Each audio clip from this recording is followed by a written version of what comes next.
This video was brought to you by Imprint. When Donald Tusk was elected Polish Prime Minister last year, many people thought his return would mark the beginning of a new and better relationship with Germany. Because while Germany and much of the rest of Europe hadn't got on that well with Tusk's predecessors, the National Conservative Law and Justice Party, both Tusk and German Chancellor Olaf Scholz are pro-European centrists with relatively similar politics who have known each other for over a decade.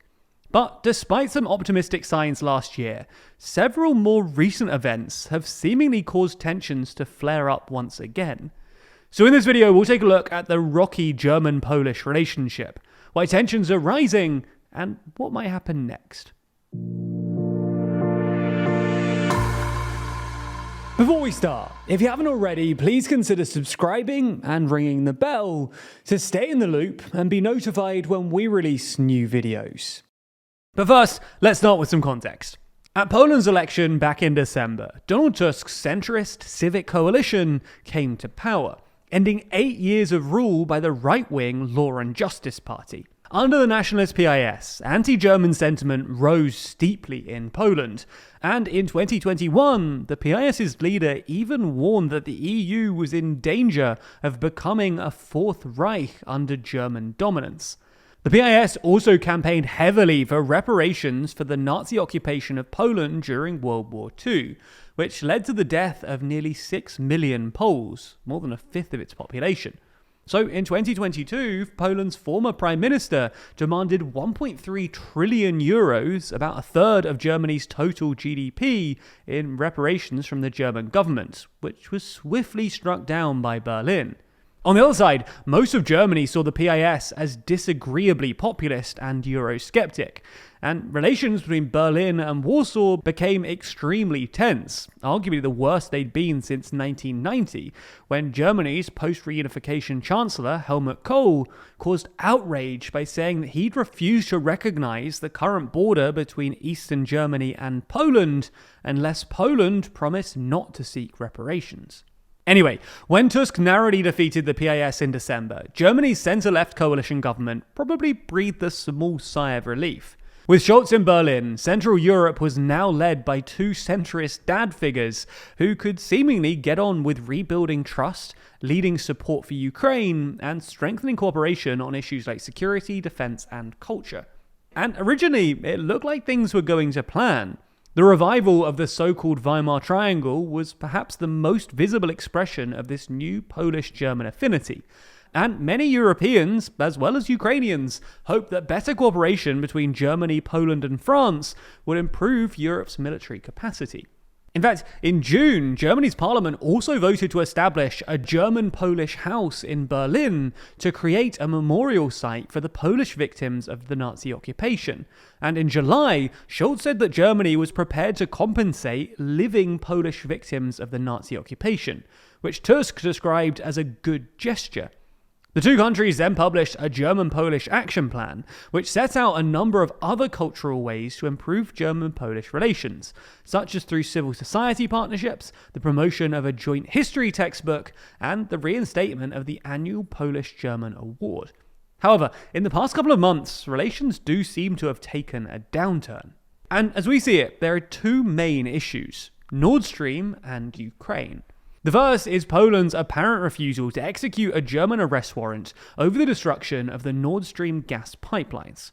For context, back in September 2022, a series of underwater explosions damaged the multi-billion-dollar Nord Stream 1 and 2 pipelines in the Baltic Sea, which had carried natural gas from Russia to Germany.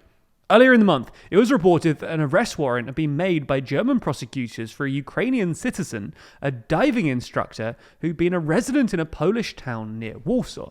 Germany believes that a group of Ukrainians used a small sailing yacht which stopped at a Polish port to destroy the pipelines, and a former head of Germany's intelligence agency also claims that the sabotage may have been carried out with the agreement of the Polish president and the Ukrainian president. Allegations that Zelensky has denied.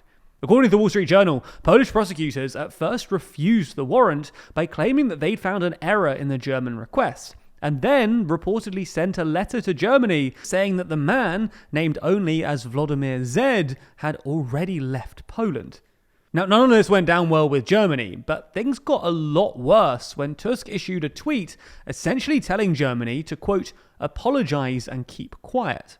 Another adjacent issue causing a rift between Poland and Germany is the war in Ukraine itself. Last week, German Finance Minister Christian Lindner warned the rest of the government that he would veto any payment requests for Kyiv, effectively blocking military aid. And support for Ukraine does seem to be waning, particularly in Germany's eastern states, where the relatively pro-Russia BSW and AfD parties are currently rising in the polls. Now, we should mention that Germany has already committed €4 billion to Ukraine in military aid over the next year, more than any other EU country. But Poland still feels that Germany should be doing more, with Tusk calling on Germany last month to increase its security presence on the EU's eastern border, saying that it is also in the interest of the German state. Moreover, there's also been disagreement between Poland and Germany over the financing of the joint defence initiatives. While Poland and other Baltic states have proposed joint initiatives like the defence line along the EU's eastern border or an EU air defence system similar to Israel's Iron Dome, Germany opposes using joint borrowing at an EU level, i.e. borrowing done via the EU rather than national governments in order to fund these projects. So where does the relationship actually go from here? Well, to be honest, things don't look good. Tensions over Nordstream are unlikely to die down anytime soon, not least because, as we mentioned earlier, the rise of Ukraine-skeptic parties like the AfD and BSW mean that the issue won't go away in Germany. Similarly, even though it's true that Germany has provided more support for Ukraine than basically any other European country, its continued economic woes and restrictive borrowing practices mean that the investment in either Ukraine or European defence that many Eastern European countries would like to see is unlikely to materialise. Ultimately, while German-Polish relations may have had a fresh start when Tusk first came into office, several cracks in the Scholz-Tusk friendship are now clearly starting to show. If you want to keep learning, the very best way is through Imprint. That's the brand new way to learn, built from the ground up.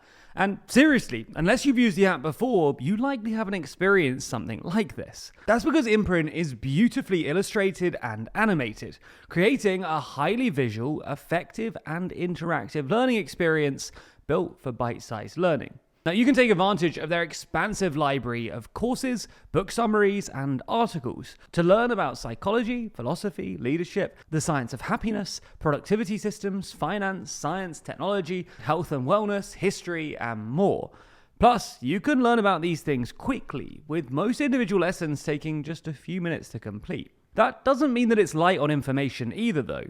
Imprint is built around the science of learning, so it helps you to build habits around learning, utilizes high-quality visuals to boost understanding, as well as letting users learn at their own pace.